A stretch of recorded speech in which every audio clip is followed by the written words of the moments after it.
Bro Tim, apa Halo. kabar? Baik, baik Bang Sandi.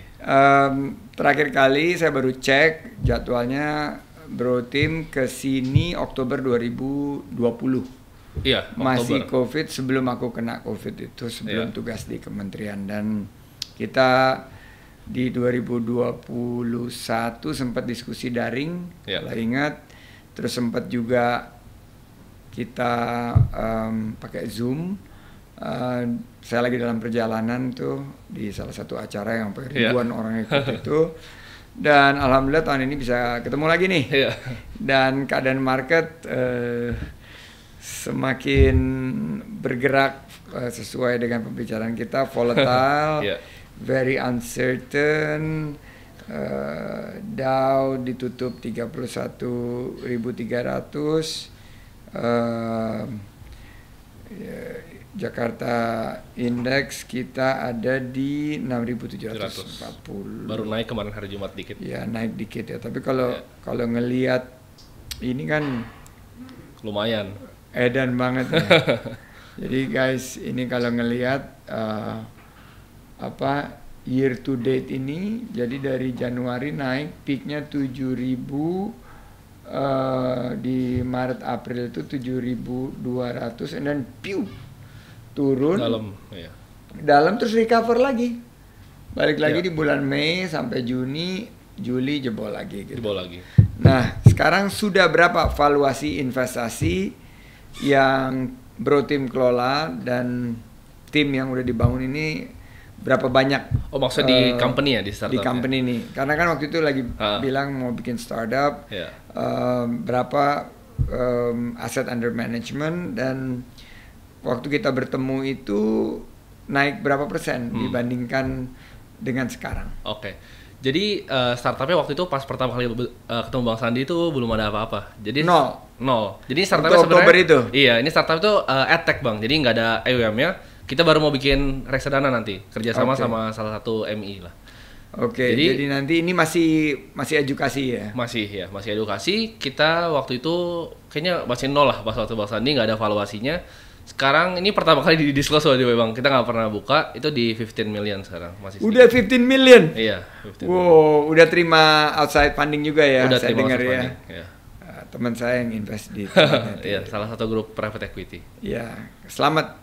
Thank you. Susah loh dapetin private equity itu, jelimet banget mereka kalau lagi bikin analisa dan lain sebagainya. Jadi dari 0 to 15 million US dollar, saya ucapkan selamat, dan tim sekarang sudah masuk ke dalam jajaran orang yang paling ditunggu. Pandangannya mengenai investasi, terutama berkaitan dengan valuasi di bursa maupun juga di kripto dan lain sebagainya. Nah, sekarang kan udah jadi miliarder karena 15 million US dollar itu hampir 200 miliar lebih. Ya. Sekarang udah punya aset apa aja? Sekarang aset ya mostly stock sih. Saya stocks and crypto doang, Bang. Stocks and crypto. Dan karyawannya udah berapa? Karyawan kita di Video ini Shoot 103 sekarang. Ada 103. Di ini ya startupnya. Ya, namanya startup Video apa? Ternak Uang namanya. Ternak Uang ya. Iya. Jadi udah 30-an ya. Iya. Di Jakarta semua. Oh, sorry, 103 karyawannya. Oh, 103. Iya. Wow. Di Jakarta semua ya. Di Jakarta semua. Udah bisa ciptakan 103 karyawan ya. Kantornya di mana? Di Kebonjeruk, Bang. Oh, di Kebonjeruk ya. Di situ banyak perusahaan-perusahaan investasi. Nah, pernah heboh trading ilegal sampai ada seorang santri. Ini tempatnya di Padang Panjang, berbatasan dengan Kabupaten Tanah Datar. Namanya Fikri. Baru saja saya ngobrol sama dia. Dia kehilangan tabungannya karena dia invest di trading ilegal yang depannya B itu. Yeah. Dan banyak korban seperti Fikri. Nah, menurut pengalaman tim, apa sih yang mesti diperhatikan nih anak-anak muda dalam mulai berinvestasi? Karena mereka bilangnya trading, saya bilang kan harusnya invest. Dan khususnya anak-anak muda Gen Z nih yang baru masuk ke dunia investasi, dan tiba-tiba jumlahnya kan sekarang banyak banget. Iya.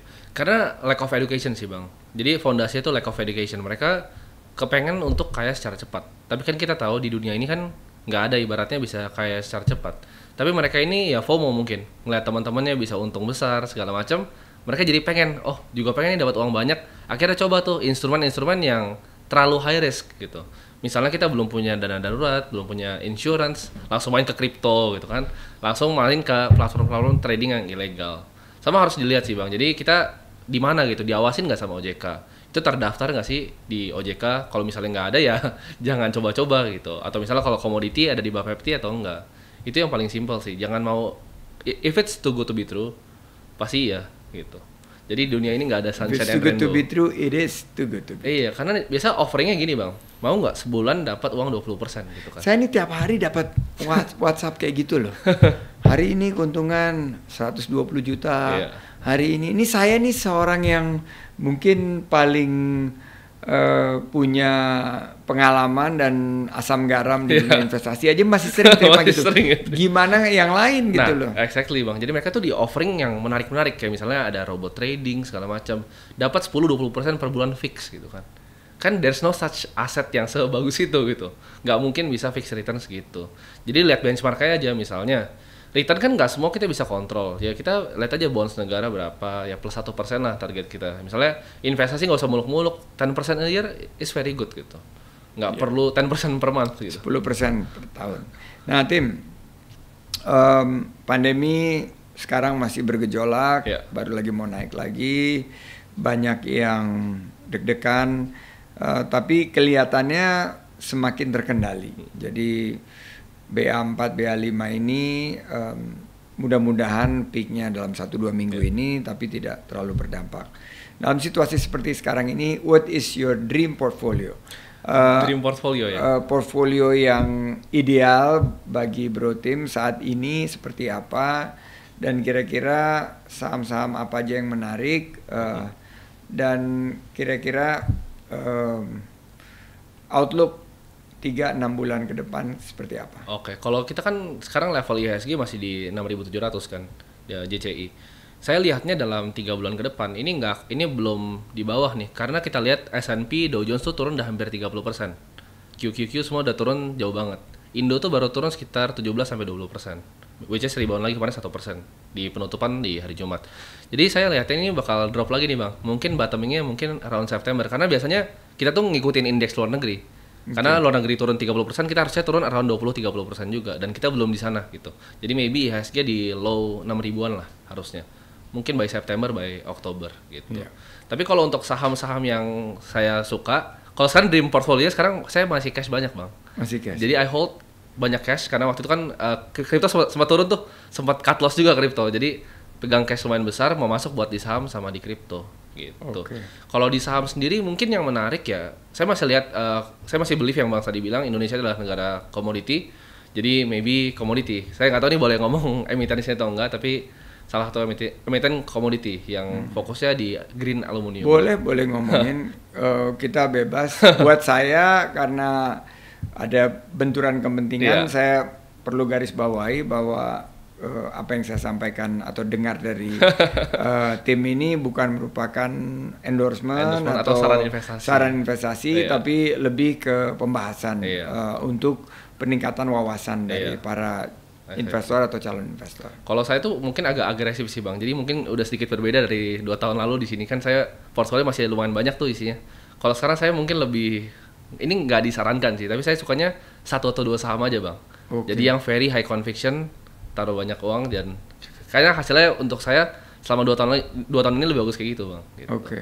Yang saya suka sekarang tuh justru ada Raw Minerals, karena udah sempat turun kan, harganya udah turun, sekarang di level turun banyak, 1.700-an, bahkan kemarin sempat hit 1.500. Dengan kira-kira dia meningkat banget kan, hampir 4 kali 5 kali lipat dari tahun lalu. Dan kita lihat kan baterai itu perlu beberapa komponen, which is kayak lithium ion segala macam. Tapi nikel di Indonesia itu rata-rata nikelnya kan banyak yang tipe 2, yang sebenarnya jadi sendok kan. Bukan nikel real, yang which is lagi dikerjain sama Xinghan di China, yang tipe 1. Nah, tipe 1 ini saya belum melihat yang kayak bener-bener ada story realnya nih perusahaan. Tapi minimal satu yang orang miss itu adalah aluminium untuk bikin baterai. Jadi the only untuk baterai di Indonesia menurut saya itu ya ADMR ini, ada Raw Minerals. That's why I really like the company. Menurut saya itu easily 3.000 lah. By mungkin 1-2 tahun. Nah ada nggak di portfolio Bro Tim yang boring tapi delivering. Ini mungkin sedikit tukar pikiran ya, karena portfolio saya itu per hari ini saya setelah bicara sama tim dan melihat VUCA waktu itu, saya switching banyak ke bond, banyak ke US dollar maupun IDR bonds, dan di saham-saham yang waktu itu udah sempat tinggi saya take profit, terus kira-kira 60-40, bondnya yang di 60 sekarang. Interesting. Di valuasi sahamnya itu sekitar 40. Nah, bagaimana dengan pandangan Bro Tim dengan perusahaan-perusahaan yang rajin membayar dividen, perusahaan-perusahaan yang punya kualitas ya, karena dia punya revenue-nya stabil, dia punya manajemennya kuat, di high conviction case atau contoh-contoh high conviction seperti ini, apakah mereka memiliki kemampuan untuk mendeliver return yang lebih baik atau bagaimana menurut tim? Kalau menurut saya kan di Indonesia mungkin kalau let's say untuk investasi yang long term banget, untuk saran semua orang, menurut saya nggak lebih dari 10 to 20 maybe, yang kayak Bang Sandi bilang investable companies yang very strong balance sheet, bagikan dividen, mungkin the big banks, komoditi yang gede-gede. Astra. Ya, Astra, it's a very good company. Tapi kalau untuk saya, karena mungkin saya masih muda ya Bang, jadi saya tuh nyari yang memang bisa misalnya 50% setahun gitu. 25 sampai, target saya pribadi tuh 25% setahun. Karena ya saya nggak expect 100 lah gitu. Itu karena terlalu tinggi. 25% itu dalam 3 tahun uang saya udah double Bang. Itu dulu target saya waktu saya mengelola dana buat para institutional investor besar, kita ditargetkan 25% IRR yang berakibat dalam 3-4 tahun 2x itu. Iya, exactly, double. Dan kalau 5-6 tahun bisa 3x. Iya, rule of 70 itu kan tinggal 72 dibagi returnnya. Nah, sekarang ini justru terbalik nih, tech companies. Banyak yang mulai PHK bertumbangan, terus teknologi sebagian ini terlihat polarisasi, ada yang sukses banget, ada yang struggling, dan saya mau tanya sama Bro Tim ini, peluang startup itu untuk bisa bangkit kembali dan sebagai suatu opsi untuk investasi itu seperti apa? Startup kan sekarang sebenarnya esensi dari kita build sebuah startup, including yang saya bikin sekarang adalah biasanya cuma ada 1 atau 2 clear winner-nya nanti, Indian. Jadi siapa yang bisa ambil market share terbesar. Dan in order untuk melakukan itu kita harus lakukan yang namanya biasanya dikenal sebagai cash burning. Tapi sekarang saya lihat venture capital dunianya, mungkin private equity yang masuk ke startup udah beda Bang. Jadi orang udah nggak cari perusahaan yang bakar-bakar lagi. Tapi mereka lebih cari perusahaan yang sustainable, yang bisa growth 10-20 tahun. Jadi itu yang saya lihat. Jadi kalau startup sekarang nggak bisa main cuman bakar-bakar duit gitu. Mungkin startup yang menarik yang saya lihat tuh kayak mungkin e-fishery kali ya. Itu they're doing really well gitu. Iya. Dan ya semacam begitu yang profitable. Itu bangun ekosistem ya. Iya, exactly. Mulai dari ngasih makan ikannya, simple, sampai dia jual kasih ikannya. Exactly. Kasih pendanaannya, beli hasil ikannya, semuanya. Dan kasih bibitnya juga. I think itu future unicorn sih. Kalau saya bisa bet satu mungkin itu. Mungkin sih. udah unicorn ya. Kali ya. Iya. Dan kita lihat sebetulnya kan sekarang kan harga-harga bahan pokok lagi tinggi. Protein pasti akan naik. Kalau kita lihat ya harga-harga minyak goreng naik. Bawang, cabai udah naik telur, sapi pasti akan naik semua karena Ukraine dan Rusia, dan juga efek dari disrupsi supply chain ini. Ini pasti akan inflasinya meningkat tinggi. Nah, market ke depan seperti apa dengan keadaan inflasi yang akan meningkat? Kemarin di report 4,4% di Indonesia. Iya, Amerika udah 8%, Indo 4,4%. Sebenarnya itu saya jujur nggak terlalu expect sih 4,4 itu lumayan tinggi. Nah, makanya saya lumayan sedikit bingung kalau Bang Sadi itu masuk lumayan besar di bonds, karena biasanya kan di inflationary period orang stay away from bonds. Mereka biasa cari lebih mungkin stocks atau bahkan aset kelas yang lain, bahkan gold, maybe even real estate.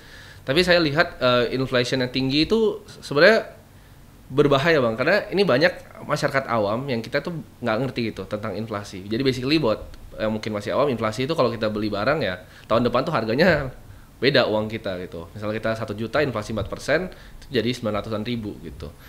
Nah, ini harus dipahami oleh masyarakat. Jadi mereka tuh harus aware situasi sekarang lagi kayak gini. Dan itu kan sebenarnya inflasi kan real yang direkodkan. Tapi kalau kita lihat real cost of capitalnya, kemarin saya lihat itu around bahkan 10 to 15%. Bahkan CPI itu di US tuh tinggi banget. Kayak buah apel segala macam tuh bisa naik hampir 20%. Jadi ini bakal terdampak sih Bang semua. Nggak cuma kita ngomongin di market nih, tapi ini yang secara struktural di masyarakat kita. Jadi mereka harus ready gitu. Mereka harus saving lebih banyak, harus ngerti tentang investment. Jangan cuma biarin uangnya di cash kayak gitu sih. Nah, kalau saya, kenapa saya shifting kepada bond? Karena kalau kita dalam inflationary period ini, cash kita ini akan kegerus. Akan kemakan. Cash kita 100, kita pegang, kalau inflasinya 5%, tahun depan udah 95. As simple as that. Tapi kalau bond ini mereka menariknya itu dia memberikan yield. Dan bond kan kemarin sempat turun jauh. Jadi saya mencari yang investment grade bond, sovereign bond. Indonesia sekarang negara yang dinilai bagus dalam US dollar maupun rupiah, terserah kita melihat ke depan foreign exchange atau falas seperti apa, tapi saya balance itu karena Indonesia tuh masih US dollar economy. Terus bond ini justru untuk hedge against inflation, karena dibanding kita taruh di perusahaan yang tadi yang masih akan turun. Saya melihatnya itu angkanya 25-30% baru mulai readjusting. Jadi bond itu kenapa 60? Karena valuasi dari saham juga turun. Jadi 60 ini bondnya tadinya tuh sekitar 45 naik value-nya karena dia nggak turun secara valuasi pasar gitu loh. Jadi menariknya bond ini kalau kita nggak jual, kita keep aja sampai maturity, itu nggak ada. Kalau misalnya perusahaannya mudah-mudahan akan survive, tapi karena investment grade atau Indonesia, dia pasti akan bayar bondnya kan full value. Jadi kita nggak akan tergerus gitu. Itu kenapa saya berpikir di tengah-tengah volatilitas yang tinggi, di tengah-tengah inflasi, saya turunin cash saya hanya yang bare minimum. Bondnya saya pertahankan, angkanya sekitar 60-40, dan sebetulnya real asset sekarang bagus. Real asset justru. Kalau pegang real asset, tapi real asset yang tentunya didapatkan dengan valuasi yang baik. Nah, jadi buat teman-teman kalau kita lihat bahwa inflasi ini sangat-sangat berbahaya buat investasi dan market ke depan akan semakin choppy. Mungkin saham akan turun lagi sedikit. Dan untuk kita tetap cuan, kita harus fokus kepada perusahaan-perusahaan yang bagus, berkualitas. Pastikan jangan terlalu besar spekulasi. Tergantung sih, kalau muda boleh berspekulasi. Kalau semakin senja usianya seperti saya, semakin hati-hati karena saya capital preservation. Levelnya udah beda. Bukan di capital preservation. Kalau tim mungkin wealth creation. Jadi saya kan biasa orang bilang stocks bond portfolio Bang. Kalau saya berbeda, stocks Bitcoin portfolio. Stocks with crypto, Bitcoin portfolio. Jadi 80-20, saya bagi Pareto. In case ini benar, kalau hilang nggak apa-apa 20, tapi kalau benar tuh bisa 10x. Wah, itu sih itu sangat-sangat you double down atau kalau ekonomi bagus ya bagus banget, tapi kalau lagi turun ya mungkin harus tarik napas dulu. Saya lihat ya the brightest mind sekarang kayak even Michael Saylor, MicroStrategy, dia kan invest semua balance sheet-nya di Bitcoin 105 pakai leverage bahkan. Sekarang mungkin udah floating loss hampir 20 triliun rupiah kali ya. Tapi masih happy-happy aja gitu. Ya, beberapa teman-teman saya tuh dengar cerita orang invest di kripto itu Bitcoin pakai pinjol. Minjem pakai pinjol, beli kripto, kasihan sekarang mereka dikejar-kejar. Jadi saya ucapkan terima kasih, insight-nya seru banget, dan terima kasih atas waktunya. Sukses menginspirasi dan menginisiasi anak muda untuk berinvestasi, dan congratulations on Ternak Uang. Sudah EdTech-nya punya 103 karyawan dan valuation of $50 million. Teruslah berwirausaha dan berinvestasi, buka peluang usaha dan lapangan kerja seluas-luasnya. Terima kasih dan sampai jumpa di konten berikutnya dari Sandi Uno TV.